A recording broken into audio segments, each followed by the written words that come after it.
And he gives us this picture of the beauty of who he is. Somehow divinity fleshed out in humanity, right?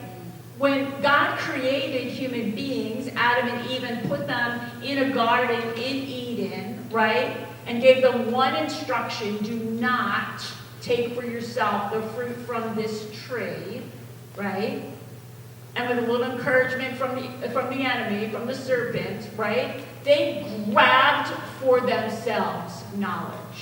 Not knowledge in relationship with God, but they grabbed for themselves knowledge. It's been our rebellion ever since, is that we continue to grab for ourselves instead of receiving what it is that God has for us in relationship with him. Compare it, right? Grabbing what they wanted, regardless of what it costs. And here is Jesus, right?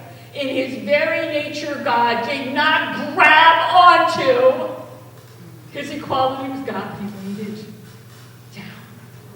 He laid it down.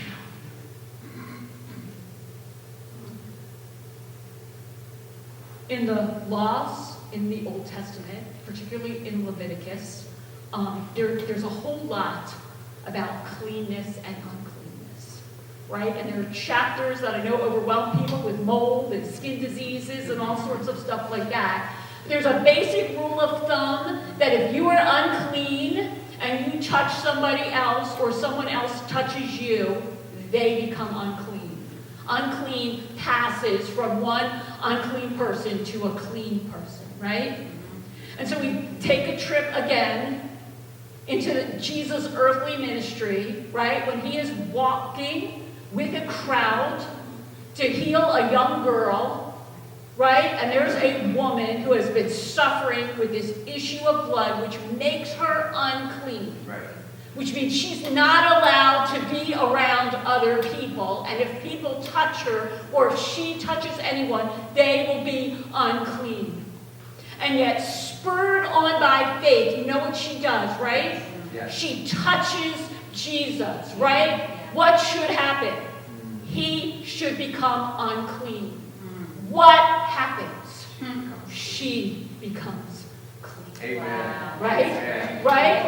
Amen. That's Jesus. Yes. That's who he is. And his submission and his humility and his love for his Father is all part of who he is. It's all part of his beauty.